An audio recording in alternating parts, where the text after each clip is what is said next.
안녕하세요. 저는 피아니스트 하주혜입니다. 네, 저는 오늘 베토벤 소나타 30번에 대해서 여러분이랑 같이 한번 얘기를 해보고 싶어서 이 자리에 나왔습니다. 네, 베토벤은 총 32개의 피아노 소나타를 작곡했는데요. 그 중에 마지막 30, 31, 32번을 저희가 말기 소나타라고 부르죠. 이 초기, 중기, 후기로 나눠지는 이 베토벤의 작곡 시기에서 이 후기에는 굉장히 많은 거대한 실험들이 이루어졌는데 그 시기에 이제 베토벤이 기존의 소나타 형식에 완전히 도전을 하는 그런 실험들이 많이 이루어집니다. 네, 이 후기에 아주 어마어마한 실험들이 극에 달하고 이제 이 베토벤 음악이 거의 완숙에 이르를 그때쯤에 작곡된 소나타입니다. 이 소나타가. 그래서 약간 실험 이후에 다시 기존의 소나타 형식으로 좀 보수적인 좀 그런 얌전한 느낌을 주기도 하는데요. 그럼에도 불구하고 그의 실험 정신이 이 소나타에서 굉장히 많이 드러나고 있거든요. 네, 예를 들면 첫 번째, 두 번째 악장이 기존 소나타들에 비해 굉장히 짧습니다.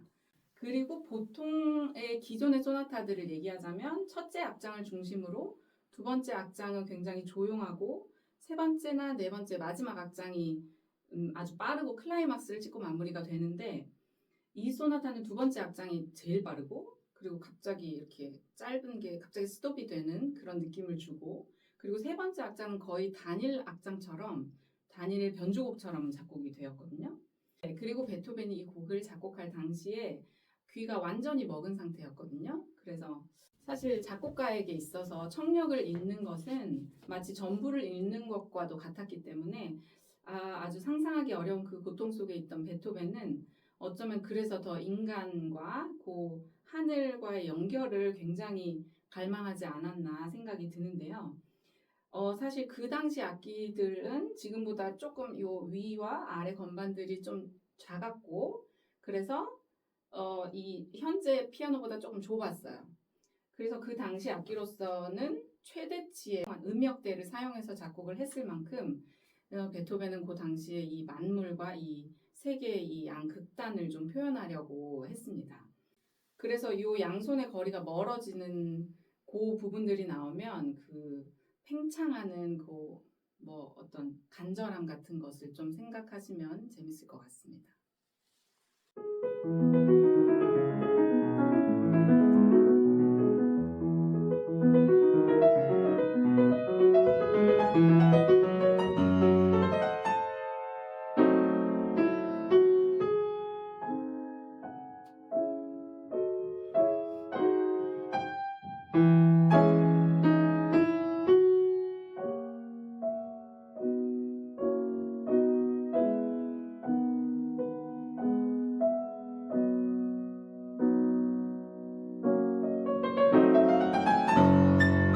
일단 제가 화성 진행을 한번 쳐보도록 할게요.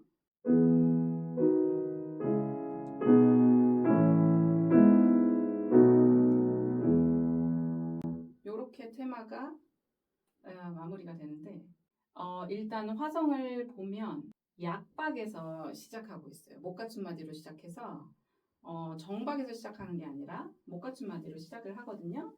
그래서 처음 시작이 굉장히 방향성이 있도록 시작을 하는 것이 중요한 것 같아요. 정박에서 시작을 한다고 생각하면 원, 투, 원, 투 이렇게 쳤을 텐데 강박이 여기는 별로 그렇게 도드라지지 않아요. 그래서 원,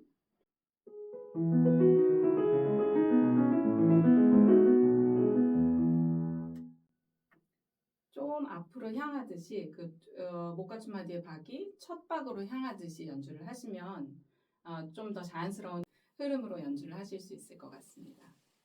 네, 그리고 여기서 흔히들 많이 하는 실수라고 하면 실수죠. 페달을 굉장히 많이 밟고 치는 경향들이 있는데 사실 텍스트를 자세히 보자면 쉼표들이 써 있어요. 8분 쉼표가 매 박마다 써 있기 때문에 한번 제가 페달이랑 같이 해볼게요.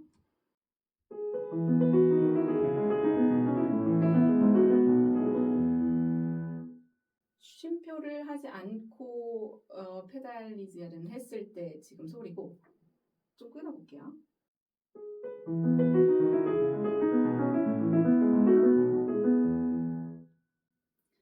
그러면 왼손의 그 뉘앙스도 다 살게 되고 왼손이 그냥 울림통처럼 통으로 들리지 않고 빠람 빠람 빠람 요 굴곡들이 좀 살아나게 돼요. 그래서 그 왼손에 반주긴 하지만 그 굴곡도 같이 살려서 연주를 해주시면 좋을 것 같습니다. 네, 이제 아다지오 에스프레시보 부분에서는 제가 그 첫 주제랑 대비되게 반음계적인 화성이 굉장히 많이 나와요.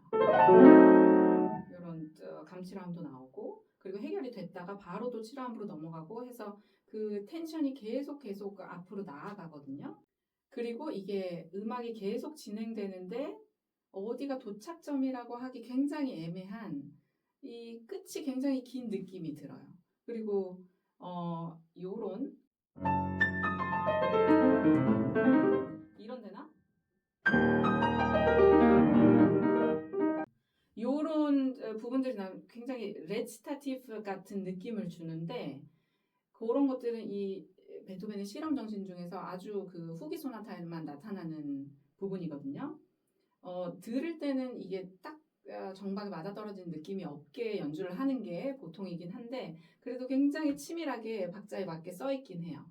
4분의 3박자를 유지하면서. 근데 저희가 15마디에 가면 박이 어디까지 연결되는지 저희가 예상할 수 없게 계속 박이 늘어나거든요. 베토벤 소나타에서 굉장히 파격적인 부분이라고 볼 수 있겠습니다. 네, 그리고 저희가 발전부로 들어가게 되면 그 테마가 5도 위에서 나오거든요. 근데 왼손에서 나오고 있어요. 그게 특징적이고 위로 올라간다는 것이 또 변화가 생겨났는데 거기 쭉 가다 보면 한 22마디, 21마디 정도의 크레셴도가 써 있어요. 거기는 크레셴도가 어디 포어테까지 연결되지가 않고 다시 피아노로 돌아오거든요. 근데 그 다음 크레셴도를 보시면 27마디 크레셴도를 보시면 굉장히 길게 유지가 되면서 스포츠안도 포어테 피아노가 나오고 그런 다이나믹을 제가 조금 얘기를 하고 싶은데 스포츠안도 피아노가 나오는 그 부분들을 보면 그것을 저희가 악센트로 해석을 하는 것이 좋거든요. 예를 들면 제가 27마디부터 쳐볼게요.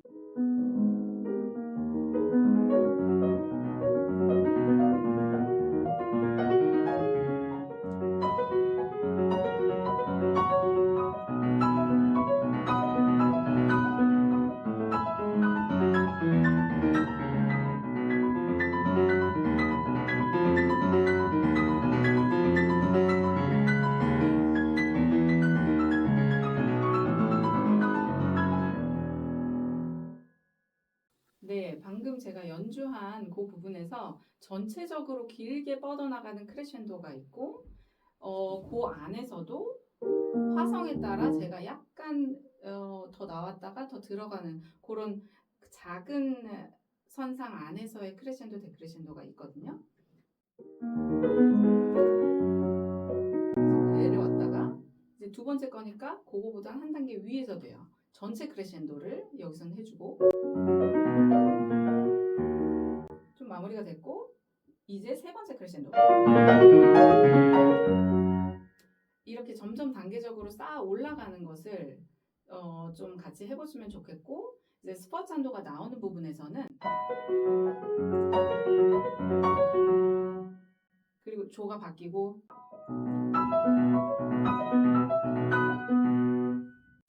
네, 이 크레셴도와 데크레셴도를 통해서 저희가 화성의 변화를 조금 더 명확하게 표현하면서 이거 구조를 쌓아나가실 수가 있을 것 같습니다.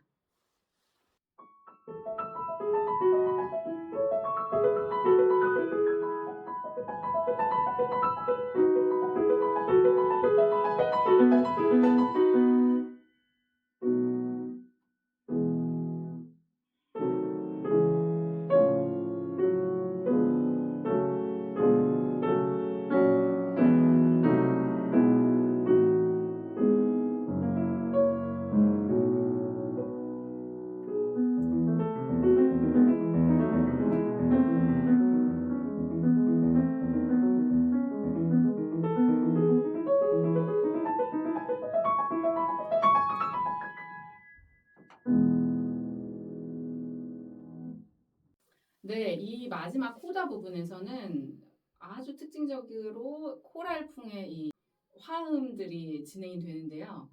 네, 종지감을 굉장히 분명히 하던 고전 소나타들과 달리 여기서는 아주 반음계적인 화성들이 계속 연달아 진행이 돼요.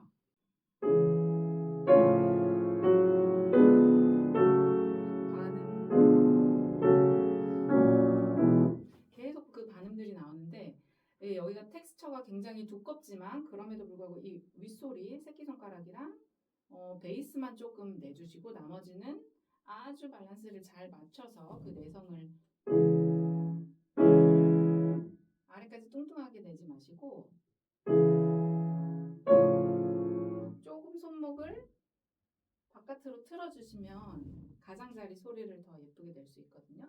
그거를 좀 참고하셔서 코랄을 연주해 주시면 좋을 것 같고 네, 그리고 마지막 부분에 굉장히 재밌는 부분이 나오는데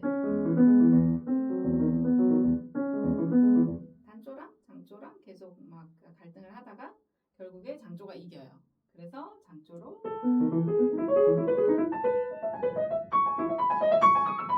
결국에 마지막에 끝이 납니다. 거기서 그 갈등할 때 그 다이나믹을 디미누엔도 그리고 피아노 그리고 다시 크레센도 이렇게 굉장히 디테일하게 표현을 했는데 그거를 잘 느껴가시면서 그 장단의 갈등을 좀 느끼시면 재밌을 것 같습니다. 네, 2악장으로 넘어왔는데요. 여기에서는 제가 일단은 주제에 대해서 조금 설명을 드리면 처음에 화성적이고 리드미컬하죠. 그리고는 조금 선율이 나와요. 그리고 다시 리듬, 그리고 선율 그렇게 나오는데 그 선율 나올 때 테크닉이 조금 어렵거든요. 그럴 때 저는 예를 들면 그 7마디에 핑거링이 나와 있는 거랑 전 좀 다르게 하거든요. 4번 그리고 3번으로 다시 시작을 합니다. 사실 이 엄지랑 그 내성은 레가토가 안 돼도 되기 때문에 그거를 편하신 손가락 번호로 맞춰서 사용하시는 것도 괜찮아요. 너무 그 손가락 번호에 픽스 돼가지고 그럴 필요가 없고요. 왜 저희가 거기에 레가토를 안 해도 되는지 조금 따지고 들어가자면 왼손을 제가 쳐볼게요.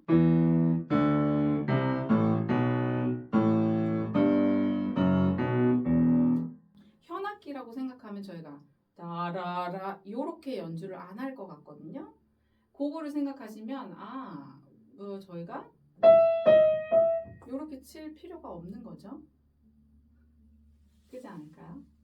네, 이 곡의 시작에 일단은 프레스티시모라고 적혀 있고 그리고 포티시모까지 적혀 있어요. 그래서 벤 마카토 이거 꾹꾹 누르면서 그렇게까지 써 있으니까 많은 피아니스트들이 굉장히 세고 무겁고 막 너무 누르면서 치거든요.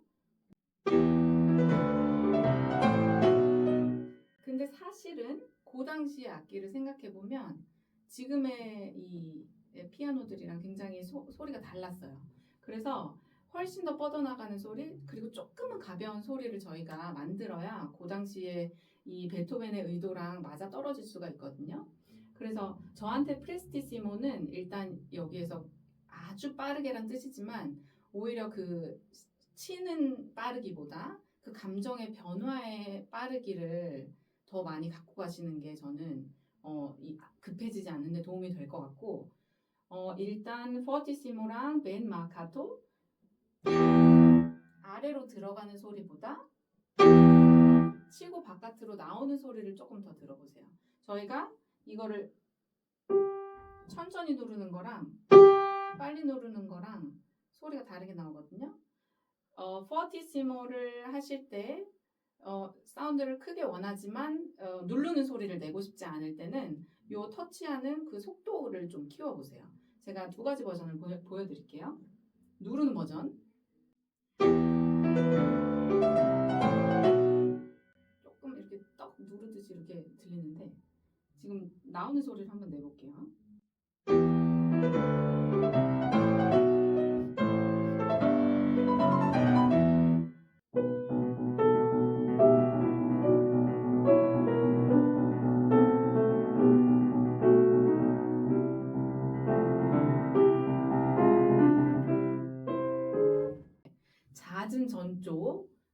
고전적인 요소들이 많았던 그런 고전주의 소나타들이랑 다르게 별로 그렇게 새로운 요소가 없고 1주제에 나온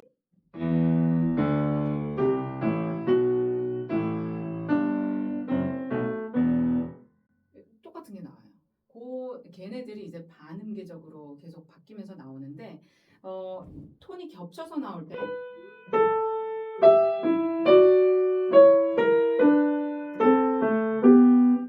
한 성부만 제가 볼게요. 요게 절반도 안 끝났을 때 얘가 나오죠. 걔가 또 절반 안 끝났을 때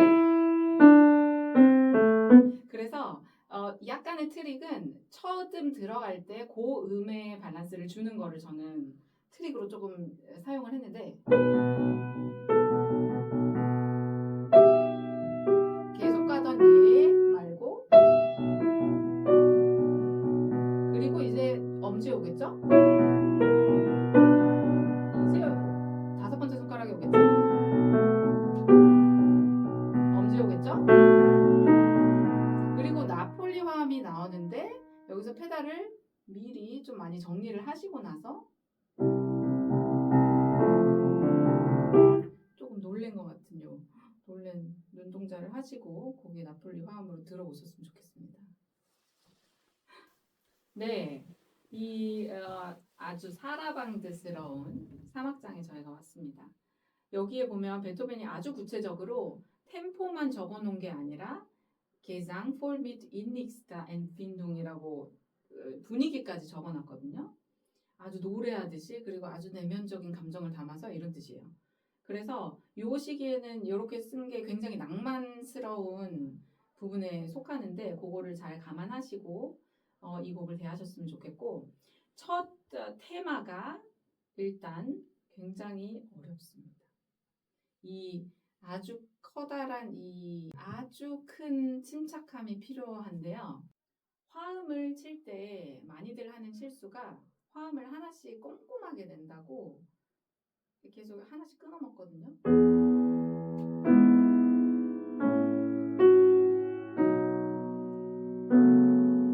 근데 굉장히 좋았던 팁은 저에게 도움이 됐던 팁은 이 손목을 사용하는 거예요. 이게 저희가 청중이 보기에도 그리고 내가 이게 프레이징을 하기에도 손목의 움직임이나 이게 굉장히 많은 시각적인 저희가 자극을 주고받고 있거든요. 연주 때. 그렇기 때문에 매번 아래로 내리지 마시고 적어도 2마디는 한번 내리지 말아보세요.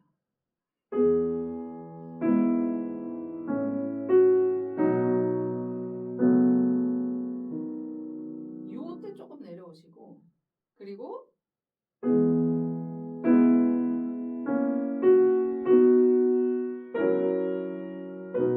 아직도 안 끝났거든요. 프레이즈가. 그래서 아직 내려오지 말아보세요.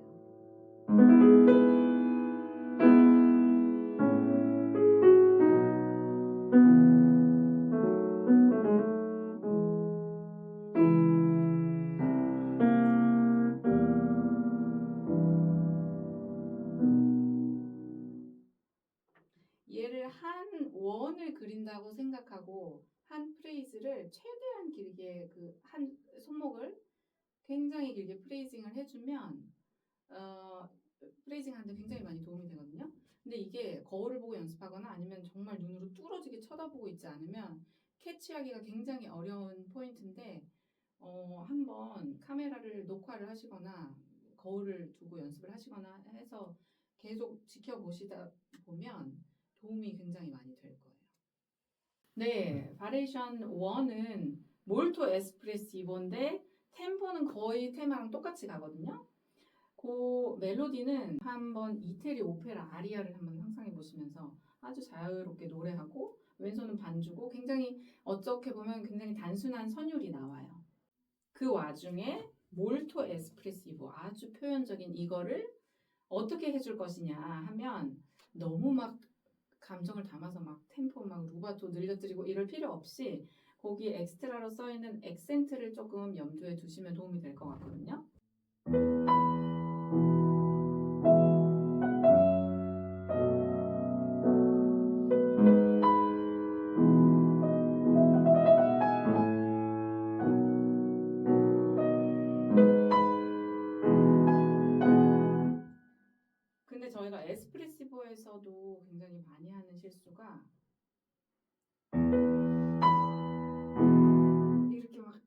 눌러요.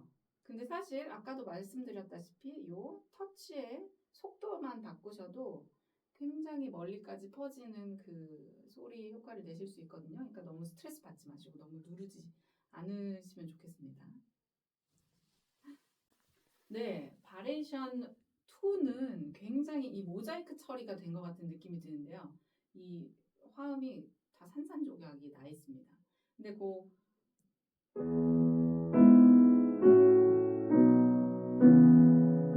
얘네들이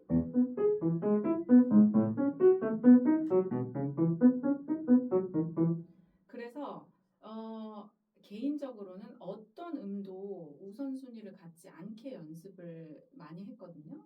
왜냐면 텍스트 상으로도 어디에도 우위가 있지 않아요. 베이스 정도? 근데 베이스를 어떨 때 보면 저도 모르게 베이스를 더 길게 친다던가 페달 효과를 준다던가 그렇게 했는데 사실은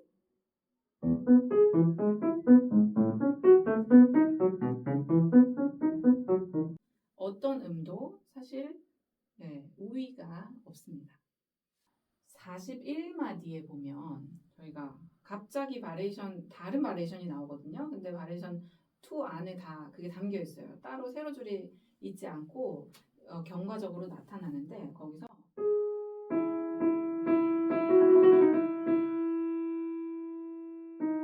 얘가 있고 얘가 또 절반이 끝나기 전에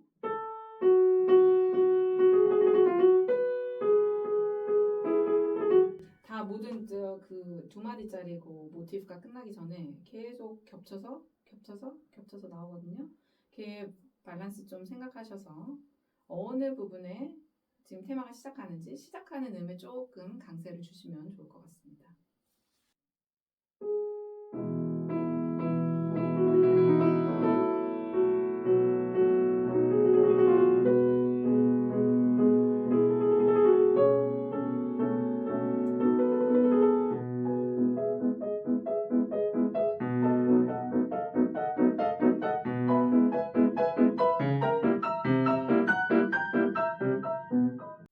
네, 그리고 바레이션 3번에서는 테마가 숨어 있는 느낌이 드는데 사실은 테마가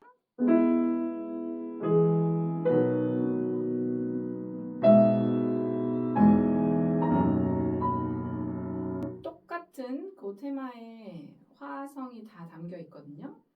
근데 여기서 이 양손을 생각하실 때 두 현악기로 좀 생각을 하셨으면 좋겠어요.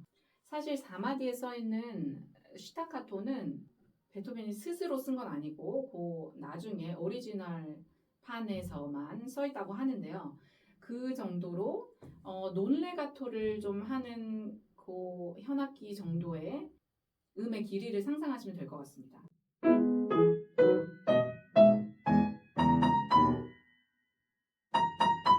까지는 안 하셔도 돼요. 그래서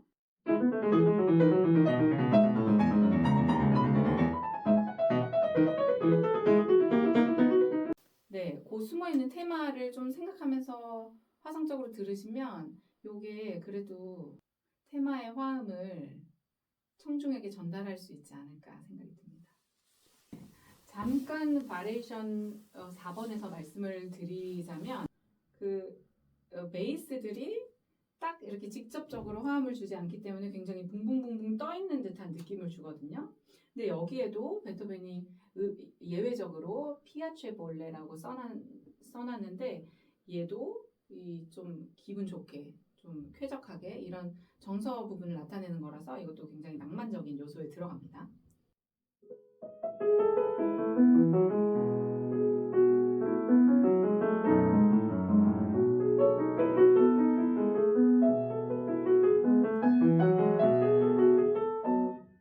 조금 쾌적하게 들리시나요? 네, 그리고 아주 직접적으로 이 페달을 사용하라고 써놨거든요. 예를 들어 105마디에 보면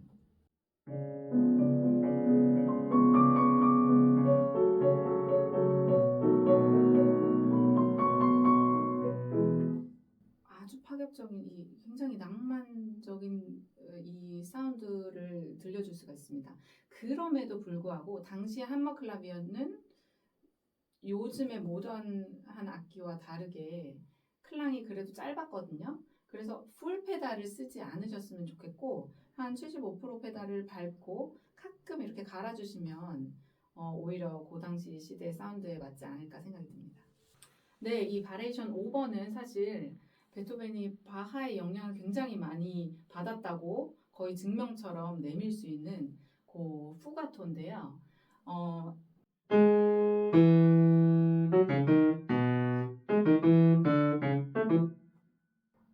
그 작은 그 테마를 거의 논레가토에 가깝게 연주를 하셨으면 좋겠습니다. 예를 들어 갑자기 그 8분음표, 4분음표가 레가토가 돼버리면 요 바하스러운 푸가토에는 좀 맞지 않지 않나. 그래서 웬만한 8분음표도 다 띄워주시고 그 조금 넘어가서 121마디에도 다 일부러 스타카토 표시가 돼 있거든요. 그걸 좀 참고하셔서 8분음표들을 다 띄워서 연주하시는 게 좋을 것 같습니다. 네, 이 마지막 바리에이션은요. 다시 테마가 거의 동일하게 나오는데요. 리듬이 계속 분산되면서 이 클라이막스로 계속 우리를 데려다 주고 있어요. 근데 사실 요 바리에이션 사이에 딱 명확하게 종지들이 이루어지지 않고 그냥 겹세로줄만 딱 있고 우리가 알아서 아주 빠르게 템포를 바꿔야 되거든요. 그게 아주 어려운데 예를 들어 이 푸가토의 끝에서도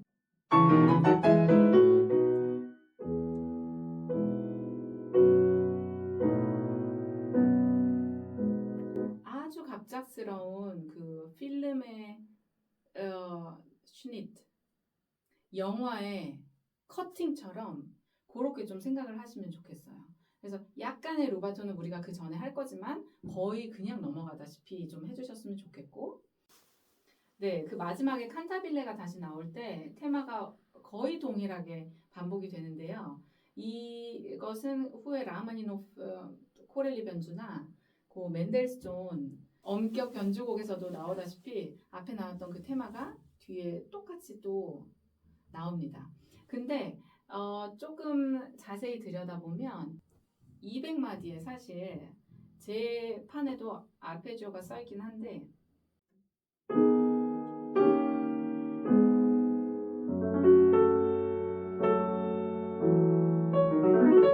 거기가 사실은 자필본에는 거기가 그냥 코드로 돼 있어요.